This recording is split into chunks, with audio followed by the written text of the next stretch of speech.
In this tutorial, I will cover two different ways of creating multiple activities in your Android app, one which is quick and the other which is a little lengthy. I will not install this app on an actual device to test it, but instead I'll run through how to create the different activity through two different methods. So the most easy method, which I've covered in a previous tutorial on how to travel between multiple pages with intents and bundles, is to go to the right side over here underneath your Java folder and right click on the package name.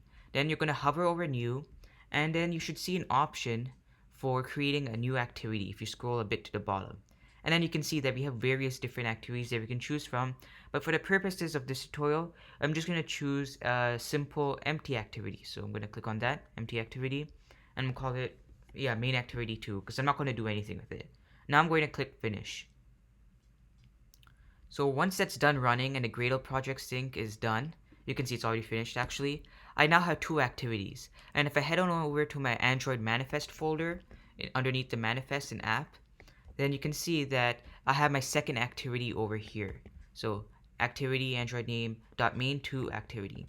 And that's very simple. Now I'm going to cover a more manual way of creating an activity. And that's the part that takes a little time. So I'm going to, just like I did before, I'm going to right click on the package name and then click new Java class. Then I'm going to call it main3 activity. And for the superclass, which is what it's going to extend, I'm going to provide app compat activity, because this is an activity class, it's not just a regular Java class.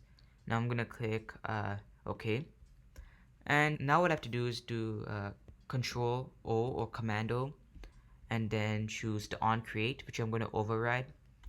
And now that we have this, there are just a few lines of code we have to add so that it behaves like an actual activity.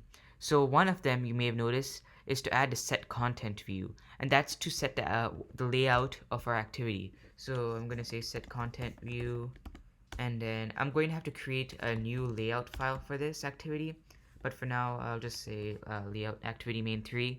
And then now I have to go to my resources folder and go under layouts, right click, create a new layout resource file.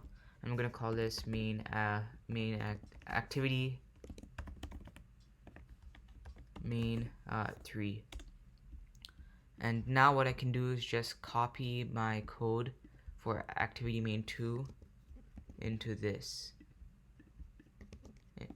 But another thing that I have to change over here is where it says tools context. I have to make that .main3 activity. So I'm going to change that to a 3. And that's about it for that layout resource file, and you can see the red error has disappeared. But that's not all we have to do. There's one last step that we have to do, and that's an Android manifest.xml. So over here we have to essentially just create a new activity tag for our third activity, main activity 3. So I'm going to change this to main activity 3.